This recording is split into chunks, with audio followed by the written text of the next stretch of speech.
নমস্কার বন্ধুরা, সকলকে আমার চ্যানেলে স্বাগত। রাজ্যের সমস্ত ধরনের সরকারি কর্মচারী এবং পেনশনারদের ডিএ সংক্রান্ত বিষয়টি এই মুহূর্তে সুপ্রিম কোর্টে বিচারাধীন অবস্থায় রয়েছে এবং সুপ্রিম কোর্টে এই মামলাটির শুনানি সম্পূর্ণ হয়ে গেলেও রায় এখনও পর্যন্ত প্রদান করা হয়নি, অর্থাৎ রায়টিকে রিজার্ভ রাখা হয়েছে।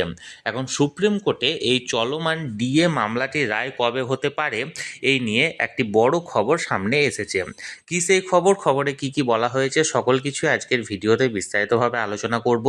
ভিডিওটি ডিএ মামলা সংক্রান্ত অত্যন্ত গুরুত্বপূর্ণ, তাই প্রথম থেকে শেষ পর্যন্ত অবশ্যই ধৈর্য সহকারে দেখবেন এবং ভালো লেগে থাকলে অবশ্যই একটি লাইক করবেন এবং সকলের সঙ্গে শেয়ার করবেন। আর সেই সাথে এই চ্যানেলে যদি প্রথমবার হয়ে থাকেন এই রকমের ইনফরমেটিভ ভিডিও আরও দেখার জন্য যারা এখনও পর্যন্ত চ্যানেলটিকে সাবস্ক্রাইব করেননি তারা অবশ্যই চ্যানেলটিকে সাবস্ক্রাইব করে নিতে ভুলবেন না।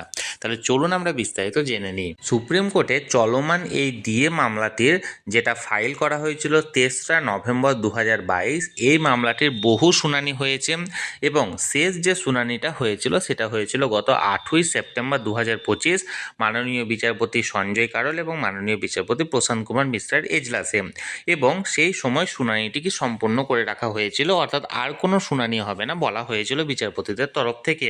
কিন্তু তা সত্ত্বেও রাজ্যকে রিটেন সাবমিশনের জন্য, অর্থাৎ কোনো কিছু যদি বলার থাকে রাজ্যে সেই হিসাবে রিটেন সাবমিশন করার জন্য আরও সময় দেওয়া হয়েছিল কিছুদিন, এবং তার পরিপ্রেক্ষিতে আবার মামলাকারী সংগঠনগুলি পাল্টা রিটেন সাবমিশন করতে পারে সেই রকমই বলা হয়েছিল।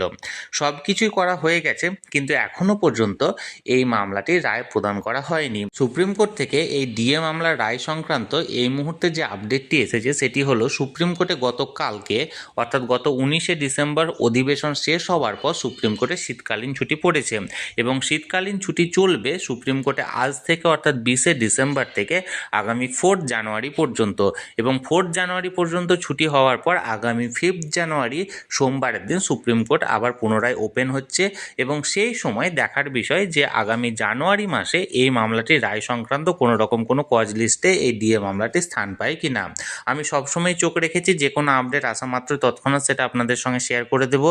তাই যারা এখনও পর্যন্ত এই চ্যানেলটির সঙ্গে যুক্ত নেই, যে কোনো আপডেট সবার প্রথমে জানার জন্য অবশ্যই চ্যানেলটিকে সাবস্ক্রাইব করে চ্যানেলটির সঙ্গে যুক্ত হয়ে যান।